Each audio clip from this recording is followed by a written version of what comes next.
ദീനിന്റെ വിളക്കേ എന്ന് വിളിക്കണതാ. അങ്ങനെ 1000 പേര് വിളിക്കുമ്പോ ആരുടെയെങ്കിലും ഒരു വിളി അള്ളാഹു സ്വീകരിച്ചത് കൊണ്ടാ ഇന്നിങ്ങനെ വിളക്കായി നിൽക്കുന്നത്. അള്ളാഹു മരിക്കുന്നത് വരെ ഈ നിയമ നിലനിർത്തി തരുമാറാകട്ടെ. നല്ല പേരിടണം മക്കൾക്ക്. എന്നാൽ ചില കുട്ടികളുടെ പേരെന്താ? അബ്ദുള്ള, അള്ളാഹുവിന്റെ അടിമ; ഹസൻ, നന്മയുള്ളവന്; ഫാത്തിമ, ഖദീജ. എന്ത് നല്ല പേരെന്നറിയോ? മക്കൾക്ക് ചില മാതാപിതാക്കൾ നല്ല പേരിട്ടിട്ടുണ്ട്. എന്നാ വീട്ടിൽ വിളിക്കുന്നത് എന്താ? മോനെ അക്കു, മോനെ അക്കു, കുക്കു.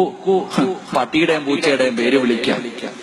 എടാ നന്മയുള്ളവനെ എന്ന് സ്വന്തം ഉമ്മ നാവ് കൊണ്ട് വിളിക്കണം. ഹസൻ, മോനെ ഹസനെ. എടാ നന്മയുള്ളവനെ എന്ന് 10 പ്രാവശ്യം ഉമ്മ വിളിച്ച അവൻ നന്മയുള്ളവനാവും. എന്നാ ഉമ്മയ്ക്ക് വിളിക്കാൻ വയ്യ. മോനെ അക്കു. ഏതോ ഒരു ജീവിയുടെ പേരാണ് എനിക്ക് തോന്നുന്നത്. ഈ ബാലരമയിലെങ്ങാണ്ട് കണ്ടിട്ടുണ്ട്. അക്കു, കുക്കു എന്ന് പറഞ്ഞ 2 ജീവികൾ. വിളിച്ചോ. അതിന്റെ മക്കൾ